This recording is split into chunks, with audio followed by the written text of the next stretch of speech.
ধর্ম যার যার উৎসব সবার। এইটা যখন নাকি হোলি আসে, হোলি হিন্দুদের যখন হোলি আর হিন্দুদের যখন অন্যান্য পূজা অর্চনা আসে, মুসলমান সমাজের কাছে ওরা এই কথা বলে মেসেজ দেয় যে ধর্ম যার যার উৎসব সবার। ও বন্ধু, এই কোরবানি চলে গেল, এই কোরবানির আগে কোনো একটা নাস্তিকের টিকিট না গেল পাইছেন নাকি? সবগুলা গর্তের মধ্যে ঢুকছে। যদি ধর্ম যার যার উৎসব সবার হইতো, কোরবানির আগে কেন বললি না যে ধর্ম যার যার উৎসব সবার? ধর্ম তোমাদের মতো তোমরা পালন করো, কোরবানি জবাই করার পরে জোহরের নামাজের পর আসরের পরে তোমার বাড়িতে এসে উৎসব করবো, গরুর গোস্ত খাইমু, এইরকম একটা নাস্তিক বাংলাদেশে দেখাইতে পারছেন? সুতরাং এগুলো একটাও নাস্তিক না, এগুলো সব ইসলাম বিদ্বেষী। আর এই জমিন ইসলাম বিদ্বেষীদের জমিন না, এই বাংলার জমিন মুসলমানের জমিন, এই বাংলার জমিন পীর আউলিয়ার জমিন, এই বাংলার জমিন কোরআনের রাজ কায়েম হবে ইনশাআল্লাহ। অচিরেই কোরআনের পতাকা এই জমিনের মধ্যে ও বন্ধু আকাশে পতপত করে উঠবে। নাস্তিক মুরতাদদের কোনো খাওয়া এই বাংলায় থাকবে না। কথা বলেন ঠিক না বেঠিক? এখনো পর্যন্ত বাংলার জনগণ মুসলমান, ইসলাম ভালোবাসে।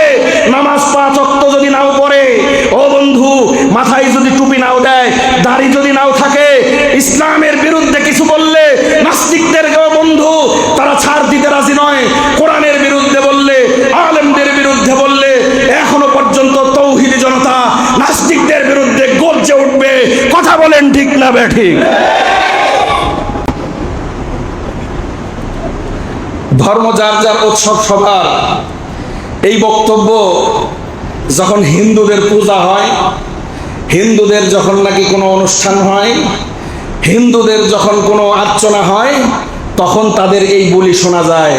কোরবানির সময়, ঈদের সময়, আশুরার সময়, মুহররমের সময়, শবে বরাতের সময়, শবে কদরের সময় কোনো নাস্তিককে শুনলাম না আসেন আজকে শবে বরাত, ধর্ম যার যার, একসাথে আমরা হালুয়া রুটি খাই, আসেন আজকে রমজান, রোজা নাই রাখলাম, আপনার ধর্ম আপনি পালন করেন, আমার ধর্ম আমি পালন করি, সন্ধ্যাবেলায় একসাথে ইফতারি করি।